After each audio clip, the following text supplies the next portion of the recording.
Hey Leets, it is Steve and it is Tip Tuesday and I have to get this video out before it's Wednesday.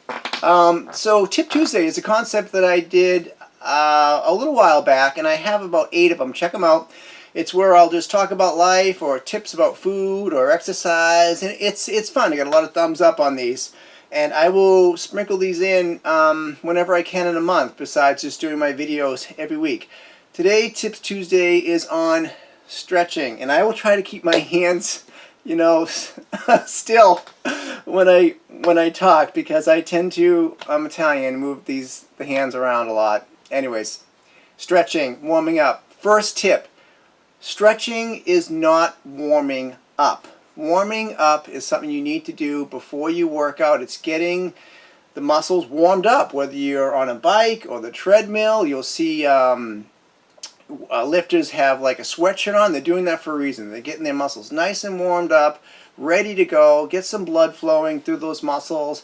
You never want to work out with cold muscles. You're asking for problems. So, first tip, warm up. Then, let's talk about all these stretchings, different stretches. So you ready for this?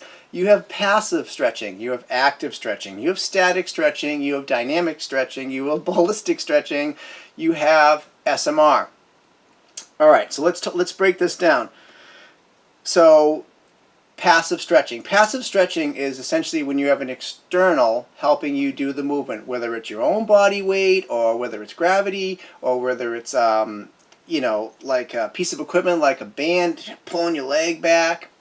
Let me give you an example of a passive stretch. So rotator cuff, I'm going to bring the arm up like this, and I'm stretching it like that. This arm's helping this arm stretch. That is passive.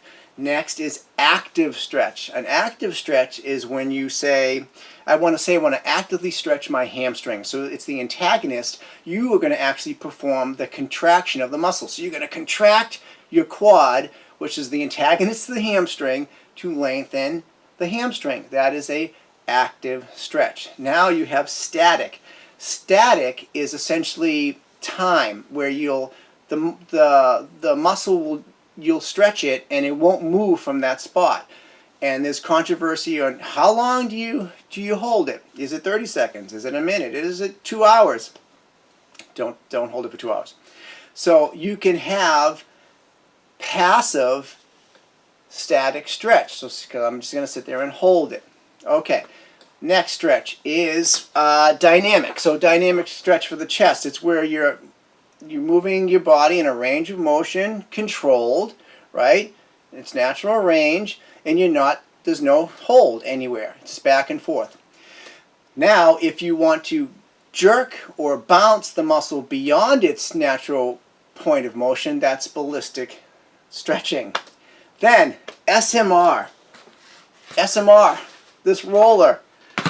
Oh, my clients know about this. So what is SMR? So SMR is self-myofascial release, and essentially what you're doing, you are getting the muscle to its natural length by rolling the muscle and finding the points where it kind of feels like a bruise point, and at that you will hold it there for 30 seconds or more, and then autogenic inhibition, here we go, takes place, where the Golgi tendon organs will inhibit the muscle spindles, which muscle spindles regulate length, and then they'll relax the muscle. That is, in a nutshell, you know, simple form as I can, SMR.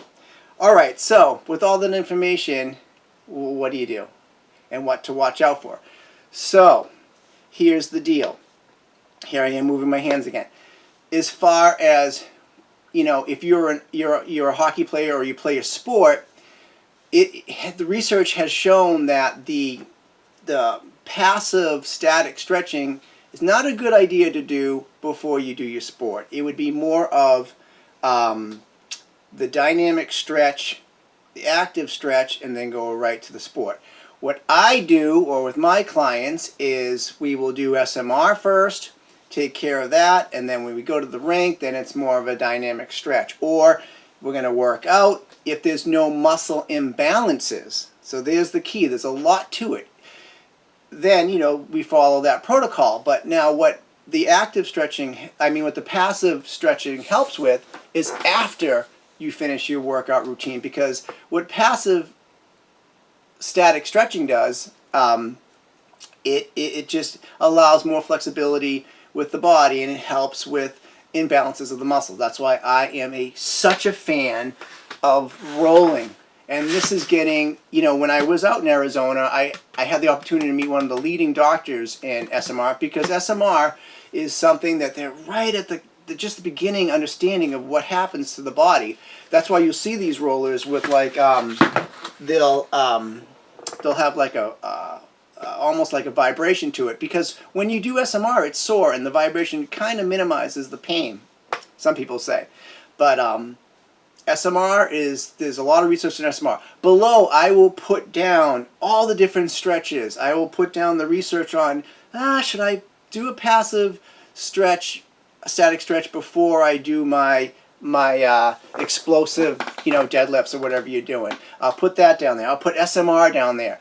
Do your own reading and thinking and make your own conclusions. I hope this helps. So for me, the tips is warm up. Definitely you got to warm up before you start your stretching routine. You got to stretch, and hopefully you're doing this.